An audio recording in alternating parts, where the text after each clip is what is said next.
Allora, rieccoci, primus inter pares, appuntamento settimanale mercoledì, doveva essere ospite Andrea Pennacchi, l'attore ovviamente che è molto conosciuto qui nei nostri territori, ma anche in Italia e non solo, e purtroppo ha avuto un imprevisto e ci verrà a trovare mercoledì.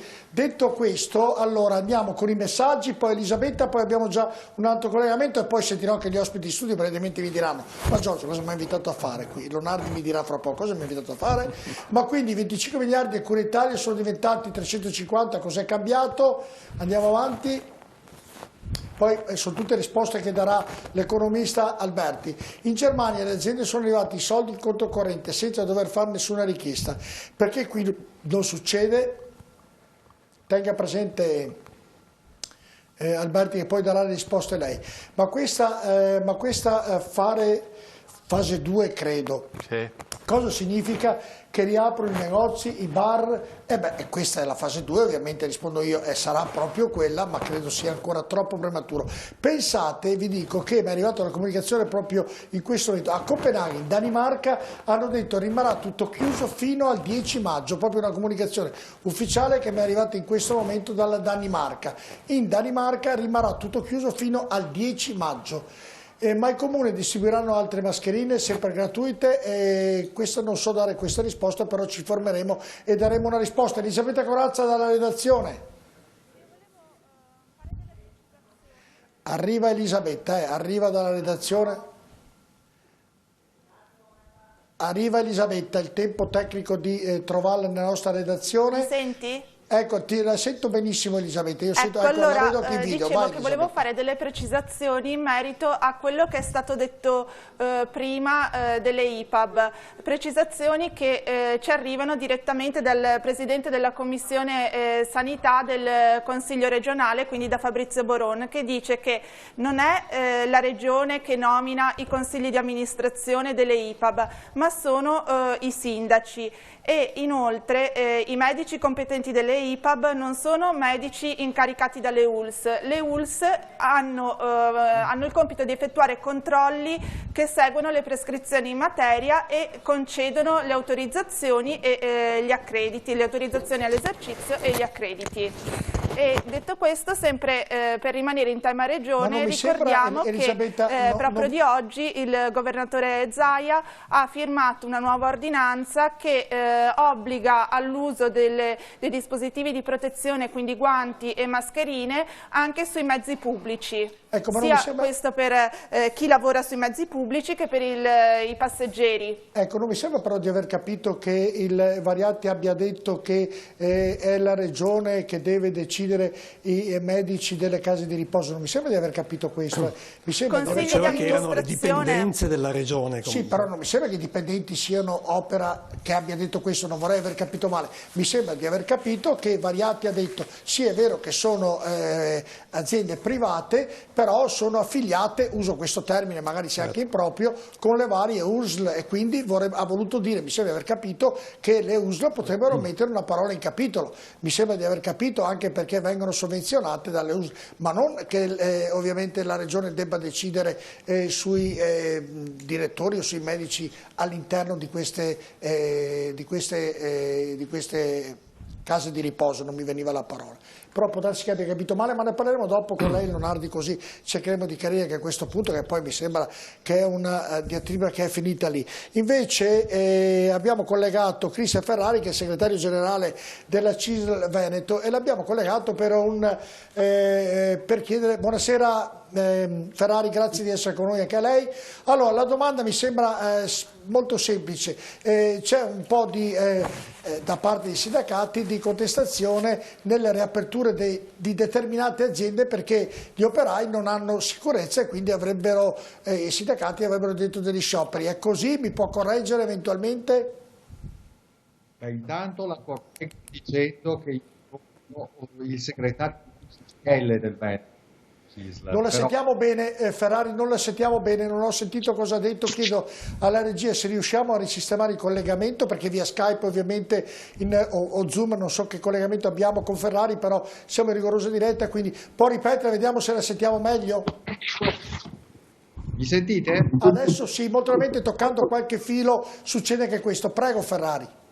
No, mi permettevo di correggerla nel senso che io sono il segretario generale della CGIL e non della CISL del Veneto. CGIL, però chiedo scusa, mi perdoni perché tra la diretta e le altre cose, pardon, lapsus freudiano, le chiedo scusa.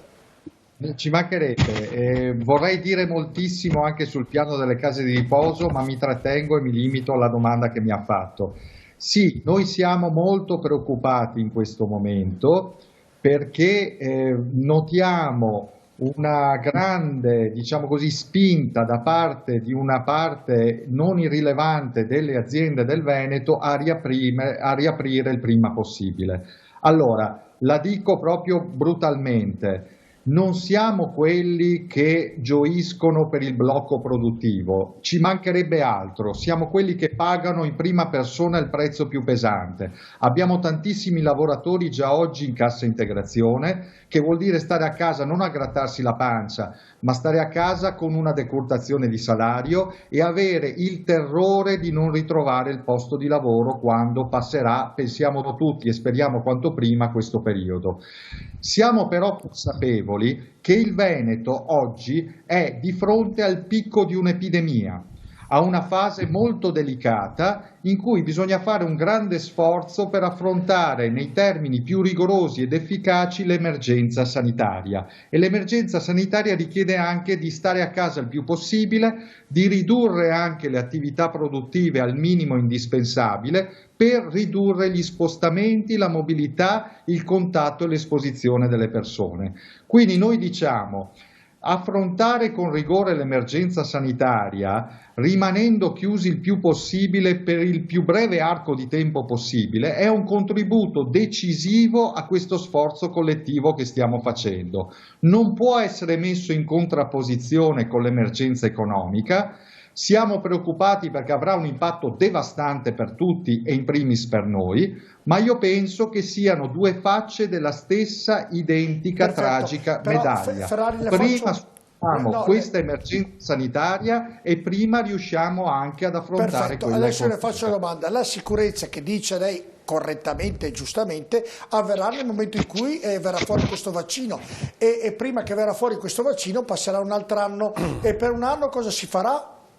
Perché è vero quello che dice lei, però la sicurezza, epidemica, è la questione della curva epidemica. Sì, ma la curva epidemica siamo al picco, dobbiamo aspettare che vada giù un attimino. Però Ferrari, se la curva epidemica va giù e le persone iniziano un'attività normale, di lavoro normale, il rischio lo potranno correre ugualmente finché non c'è la certezza che un vaccino non faccia più entrare questo maledetto virus. Cerco di semplificare il ragionamento. Significa che la curva epidemica scende, però se entra in un'azienda qualcuno che è un asintomatico, che ha qualche problema, può succedere il patatrac ugualmente. Qual è l'unica vera medicina? La vera medicina è il vaccino. Quindi la domanda che le faccio nel ragionamento corretto che lei ha fatto: bisogna attendere questo vaccino per riprendere il lavoro tutti?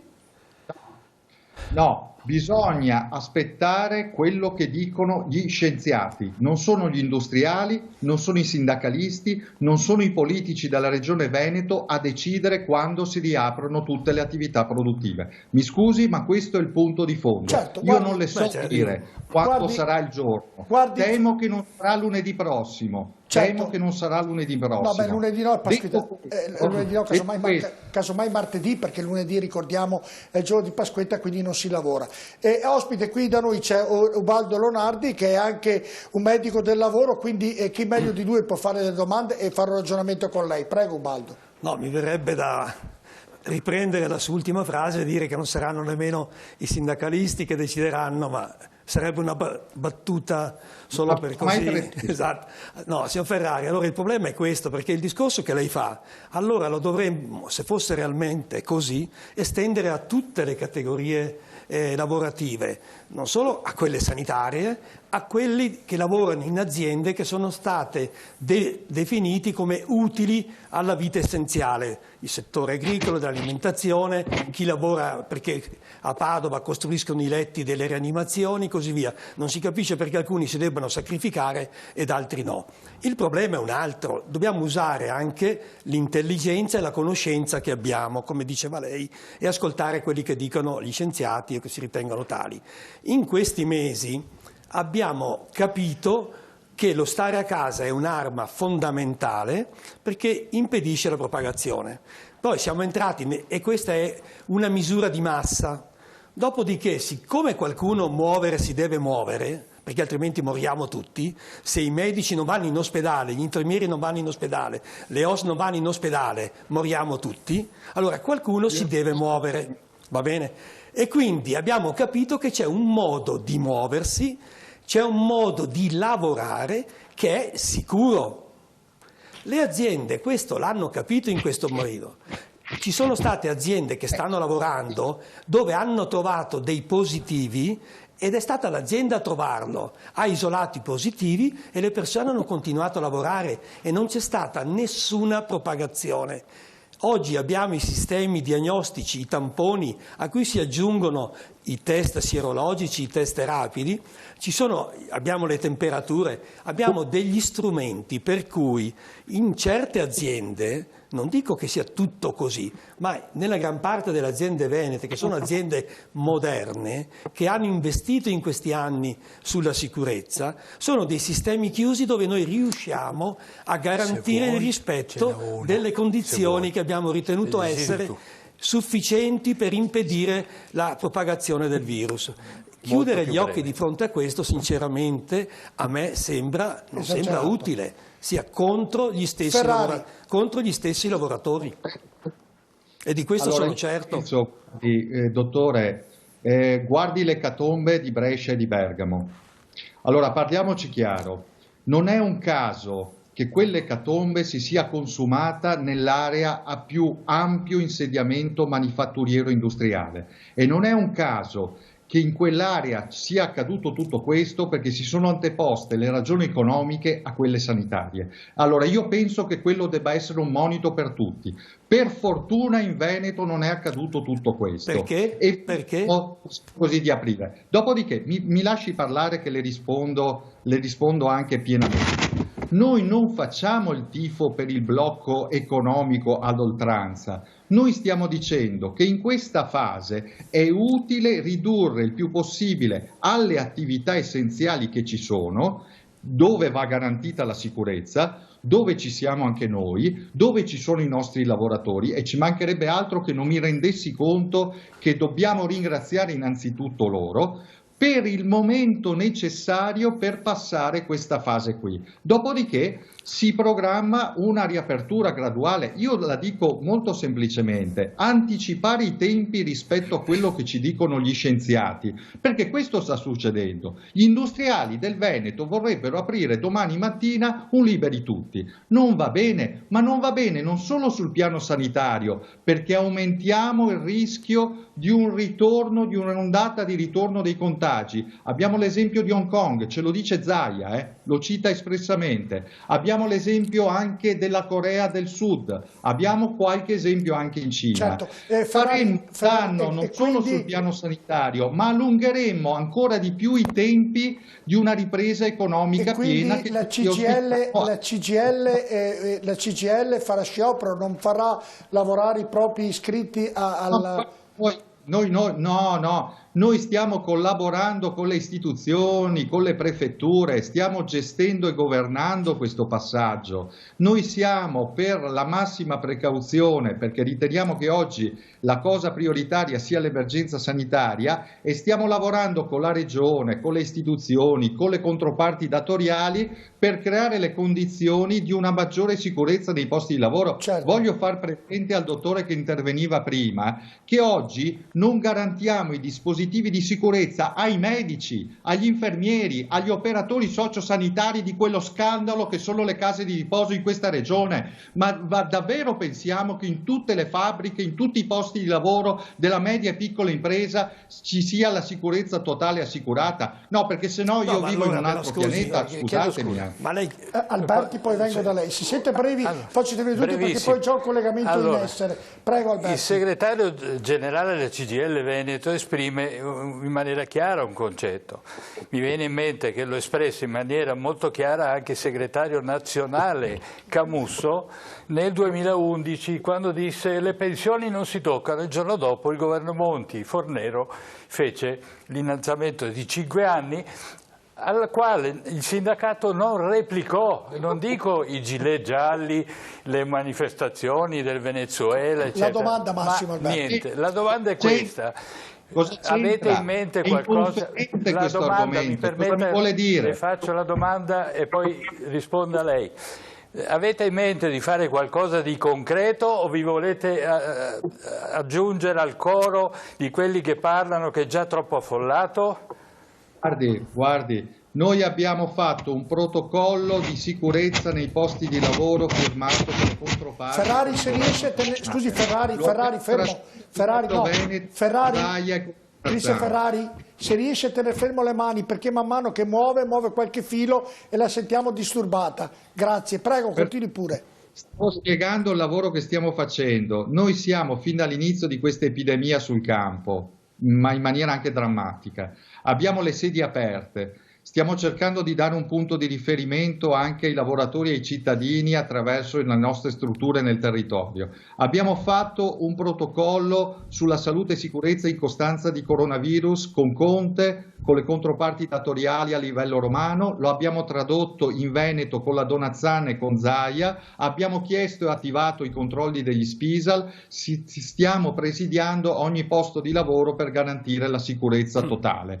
Non c'è nessun atteggiamento luddistico da parte nostra, c'è la consapevolezza che una spinta per anticipare i tempi sulla base di ragioni economiche può essere controproducente per ragioni sanitarie, ma anche per ragioni squisitamente produttive. Attenzione, perché anticipare i tempi e avere un rinculo magari della diffusione del virus può allungare i tempi di una ripresa vera delle attività produttive. Allora noi diciamo: usiamo questo tempo, facciamo uno sforzo collettivo, ascoltiamo gli scienziati. Per quanto mi riguarda e ci riguarda, se lunedì il Comitato Tecnico Scientifico dirà che si può riaprire e il governo decide, noi saremo al lavoro e saremo in campo. Non lo decidiamo noi, ma non lo possono decidere nemmeno gli industriali. Diciamo, temo che non sarà così breve. Ecco, in questo tempo, dico solo due cose, finisco. Ci sono tre necessità. Uno, garantire la continuità di reddito di lavoratori e famiglie, cassa integrazione, ammortizzatori sociali i più universali possibili. Due, garantire la liquidità delle imprese, soprattutto le medio-piccole, perché dobbiamo evitare che in questa fase di sospensione affoghino, perché ogni posto di lavoro, ogni impresa che oggi muore non si riapre più. Certo. E questo è un punto importantissimo. Terzo, salute e sicurezza al top in tutte le realtà anche del Veneto, ma c'è ancora tanto lavoro da fare. Non ce ne piove. Ferrari, chiedo gentilmente a tutti voi un po' più di rapidità nelle domande e nelle risposte, perché devo mandare la pubblicità, però Leonardo vuole fare una domanda, poi conclusione Ferrari, poi l'ultima gliela faccio io. Prego. L'osservazione veloce, cioè fare i protocolli condivisi col governo, avere poi contatti con gli assessorati regionali, sono tutte operazioni inutili se poi si arriva a una presa di posizione generalista, cioè le imprese non possono aprire. Allora io credo che ci debba essere intelligenza e discernimento, signor Ferrari, per cui si va a vedere le aziende che rispettano queste cose, le aziende che rispettano il protocollo condiviso, va bene, che hanno un sistema di sicurezza interna, ma lei non mi può dire Brescia e Bergamo, siamo in Veneto, siamo a Padova. Va bene, vada a vedere le imprese che citava prima Canzian, vada a vedere le imprese dell'Alto Padovana, della base, cioè ci sono imprese che da noi sono i mezzi di protezione, le imprese le avevano più dell'ospedale perché erano abituate, li avevano per i loro operai, le mascherine. Quindi parole povere Leonardi dice, Ferrari, io le prime mascherine me le sono fatte dare dalle aziende perché loro le avevano. Non conosce la realtà produttiva del Veneto oggi. Sono 40 anni che faccio il medico del lavoro a Padova, non la conosco. Non ci sono non ci sono per i medici, dottor Lonardi. Ferrari, scusi, Ferrari, mi scusi, se vi parlate sopra con i collegamenti la gente a casa non capisce nulla. Volevo solo dirlo che Lonardi è da 40 anni che fa il medico del lavoro, quindi conoscerà le problematiche dell'azienda. Io le prime mascherine me le sono fatte dare dalle aziende. Finisco, perché però le aziende credo Ferrari che Lonardi dice, in parole povere, dice se ci sono aziende che danno garanzia agli operai, come chiede giustamente lei, dite la stessa cosa in parole povere, se ci sono aziende che danno garanzie ai lavoratori, perché queste aziende che sono a norma non possono riaprire? Dice questo Lonardi, non dice di andare a lavorare in situazioni precarie. Perché, rispondo con calma, non è solo una questione di sicurezza nei posti di lavoro. I provvedimenti non della CGIL, altro che posizione, del governo e del Comitato Tecnico Scientifico Nazionale hanno limitato le attività produttive a solo quelle essenziali per ridurre la mobilità, gli spostamenti, i movimenti, le esposizioni delle persone. Abbiamo capito. Aspetteremo. L'ultima Ferrari, se però è rapido, mi promette che è rapido. Voleva dire qualcosa per quanto riguarda le case di riposo, che l'ho visto molto arrabbiato. Cosa voleva dire all'inizio del collegamento? Sono arrabbiato perché è uno scandalo veneto e lombardo questa cosa qua, e perché la regione non può dire che non è sua competenza, perché le case di riposo da sole con le loro strutture non sono in grado di affrontare questo tsunami, perché c'è una responsabilità sociosanitaria e perché hanno bisogno di aiuto. Dispositivi, guardate che oggi gli operatori alzano dai letti positivi coronavirus senza le mascherine, senza i guanti, altro che il resto del discorso. Quindi io lo dico, non voglio accusare nessuno, ma non ci si può sottrarre da una responsabilità di sostegno, di coordinamento. Serve un approccio sistemico, regionale, perché da solo le singole strutture e i singoli comuni non sono in grado di affrontare questa cosa che è molto più enorme di loro. È stato breve ma chiaro, grazie al segretario generale della CGIL, ho detto giusto, vero adesso Ferrari, vero? Sì. Il segretario del CGIL Veneto, Cristian Ferrari. Grazie, noi andiamo in pubblicità, rimanete con noi tra poco. Cos'è finita sta roba qua? Viene fuori un casino, qua non si riusciamo neanche a